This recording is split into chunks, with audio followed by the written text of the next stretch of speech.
Have you ever had that feeling, that sense of being completely stuck? Yeah. Like you're trying hard to change something, a habit maybe, or deal with fear or anger, but you just keep ending up in the same place. Absolutely. It's that inner tug of war, isn't it? Part of you wants one thing, another part pulls back. Exactly. That internal conflict, it feels so personal, so real. And, the fascinating thing about the sources we're looking at today is they suggest that division, that very feeling of being split, might actually be the core issue itself, not just a symptom. Right. So today we're really diving deep. We're tackling some fundamental questions about our minds, why we get caught in these loops, and whether a completely different kind of interchange is even possible. And our main guide here is the really profound work of Krishnamurthi. We're drawing from several of his talks and writings. Yeah, things like a transformation which implies freedom, beyond violence, freedom from the known. Quite a collection you've pulled together. The goal, really, is to try and unpack the central thread running through these. How our own thinking, these internal splits we feel like me fighting my fear, might actually be creating the confusion and struggle we experience. And maybe, just maybe, see if there's a different way to look at it all. Think of it as trying to get a handle on some potentially transformative ideas, maybe a shortcut to seeing things differently. Okay, let's jump in. Where did these sources start us off? They start with a seemingly straightforward point, but it has massive implications. Yeah. We are conditioned deeply. Conditioned how? Like personally? Yes, but also much broader. Okay. Historically, religiously, culturally. Yeah. It's all woven into us. And the sources argue that our consciousness itself is kind of trapped or bound by this conditioning. Okay. And they make a key link there, don't they? Between consciousness and its content. Exactly. They basically say the content is the consciousness. Yeah. All those beliefs, memories, fears, desires, the whole collection. That's not just stuff in your mind. According to these texts, that stuff is your mind, your consciousness. Yeah. Wow. So it's not like there's a separate me looking at my thoughts. Not in the way we usually think. And this conditioning naturally limits us. It creates boundaries. And this matters because... Well, the sources are pretty direct about the state of the world, the chaos, the violence. They argue that a radical shift in how humans operate is desperately needed. Utterly necessary, I think was the phrase. Yes. And that change, they insist, has to begin right here with understanding this conditioned state we're all in, this consciousness built from its contents. Okay, so that leads us, I think, to the absolute core idea we need to unpack today. The observer is the observed. This is the big one. The fundamental question they pose is something like, is the part of you that's looking, the me, the observer, actually different from the thing it's looking at, like fear or anger or a belief? And we usually assume it is different, right? There's me and there's my anger. We do. And the sources say, look, if you think you're different from the thing you observe in yourself, then you create a division, a split. And that division is? Conflict. That's the key claim. That division is the conflict. Ah, okay. So that inner battle we talked about. Exactly. When you feel separate from your fear, Yeah. what's the impulse? Fight it, right?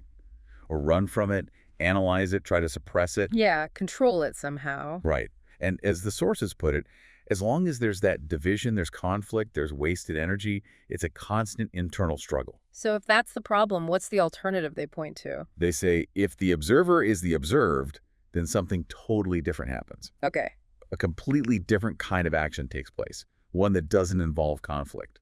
It sounds almost too simple, maybe. Well, it sounds simple, but my mind immediately goes, how can the observer be the thing it's observing? It feels counterintuitive. It really does. Because, as they suggest, we're conditioned for division. Our whole way of thinking is based on me versus not me, me versus my problem. So seeing this non-division, the observer as the observed, it goes against our deepest training. Okay, so how did we get trained like this? How did this observer, this sense of a separate me, even come about, according to these sources? They trace it back to the basics. Thought, memory, and time. How so? Well, thinking, they define pretty simply as the responsive memory. Memory being all the experiences, the knowledge stored up in the brain. Standard or... Right. But then they connect it to time. Thinking is described as this constant movement from the past through the present, modified, and continuing on. Knowledge essentially is the past. And we live mostly in the past? Largely, yes. The sources suggest we do, often driven by fear of the unknown future, clinging to what we know, which is the past. Okay, now connect that to the me. This is crucial. Thought, this whole mechanism based on memory, rooted in the past, has created this center, the me. Ah, so the me isn't some essential self, but more like an accumulation. Exactly. An accumulation of knowledge, experience, memory, me, my opinion, my country, my God, my house, all that stuff. That entire structure is the past, operating in the present. And that's the problem. Because this me is the past. That's the argument. This me, being the past, becomes the source of fragmentation, contradiction, and therefore conflict and disorder. It's the me that separates itself out as the observer. It creates that first fundamental split. So the mind, in this view, is the past. The mind is this me. Wow. And this internal division, this conflict, generated by the me observing and battling its own contents, it shows up everywhere in our lives. The sources give concrete examples. Right, like fear. Let's look at fear again through this lens. Okay, so we said if the observer feels separate from fear, you get conflict, wasted energy, trying to suppress it, escape it, analyze it away. And they're done. Haven't we all? And they add this really interesting layer about naming fear. The moment you feel that sensation and your mind slaps the label fear on it. They're using memory, right. You recognize it from before. Precisely. You're bringing the past, the known, into the present experience. Right. And the sources suggest that by naming it, you actually strengthen it. You reinforce it. They ask, what if you could observe that sensation without naming it? If you don't bring the whole history of fear into it, is it still the same thing? They suggest maybe something entirely different happens then. That's challenging. My instinct is always to identify, to label. Of course, the conditioned response. And they also link fear very tightly with thought and pleasure. How so? Pleasure? Yeah, thought keeps pleasure going, right? Replaying enjoyable memories, anticipating future pleasures. But in doing that, thought also nourishes fear. Fear of losing the pleasure or fear of pain returning. Exactly. Fear is seen as the other side of the pleasure coin. And again, it's thought, based on memory, the past, that drives fear. Fear of repeating past suffering, or just fear as a way of avoiding what is right now. Running away from the present moment. And this leads into belief, too. How does belief connect? Beliefs, especially strong ones like belief in an afterlife or a guiding figure. The sources suggest these often spring directly from fear. Fear of death, uncertainty, loneliness. All of those. Fear of the unknown. And a mind that's holding on to beliefs, they say, can't really see clearly. It's not free to just observe what is, because the belief acts like a filter or a binder. Okay, what about other things like anger or violence? The sources are pretty blunt here. They state, we are violent. Not just physically, but internally. And violence is also linked to division. Yes. Specifically, the division between what is the actual feeling or situation and what is not, or maybe what should be. Like, I feel angry, but I shouldn't feel angry. Exactly that. And the suggested approach isn't to fight the anger or immediately try to replace it with love or calm. It's just to see it.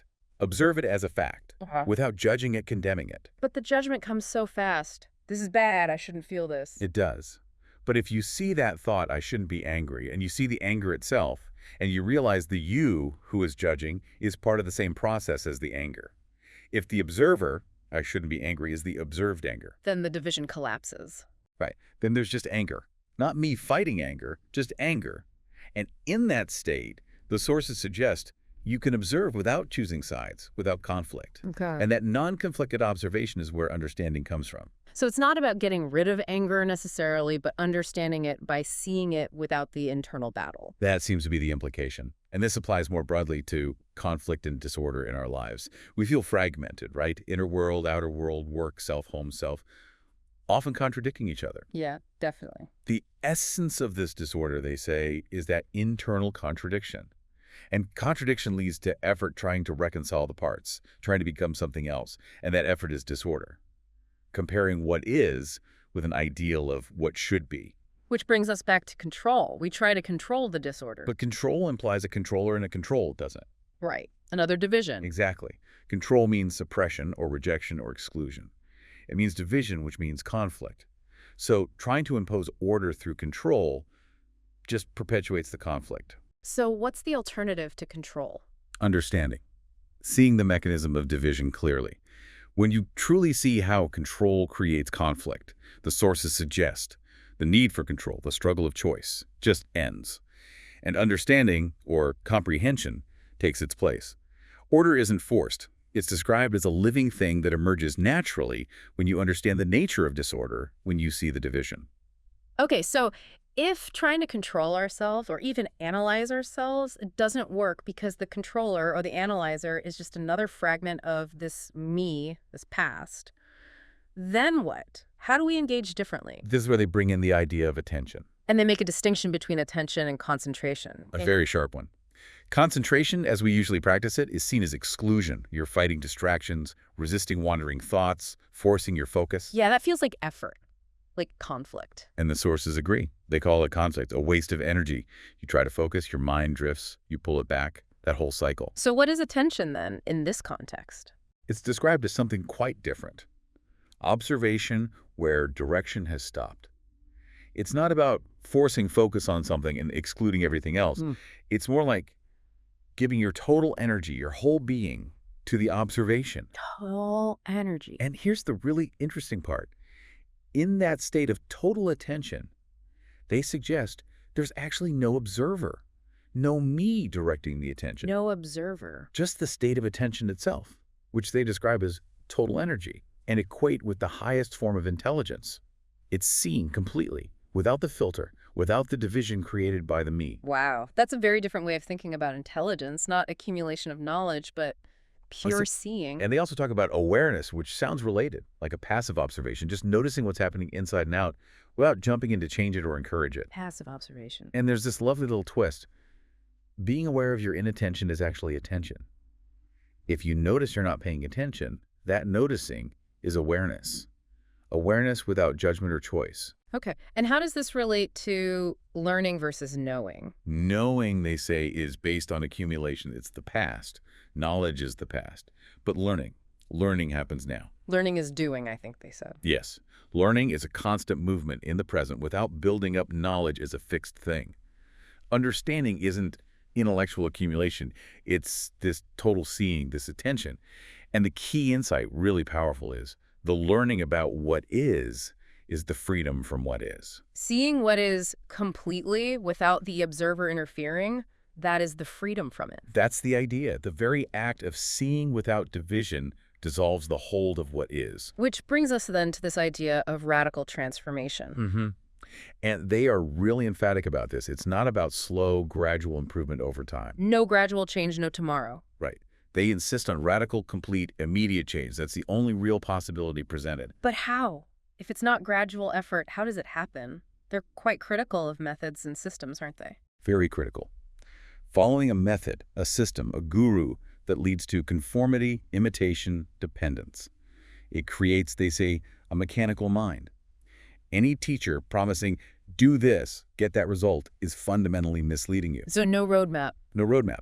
The path, if you can call it that, is simply this direct observation, bringing that total attention we talked about. Observing with everything you've got. Yeah, with all your heart and mind, not escaping into beliefs or nationalism or any kind of comfort.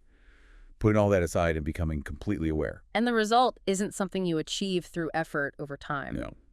The proposal is that when the observer truly sees the fact that it is the observed, when that core division dissolves, the conflict just ends. Yeah. Instantly. And the energy wasted in the conflict is freed up. Oh, right. And that energy itself, the sources claim, produces the radical inward revolution. It's not something you do. The energy itself transforms the situation. So freedom isn't something you strive for. It can only come about naturally. It's totally different from just revolting against the old.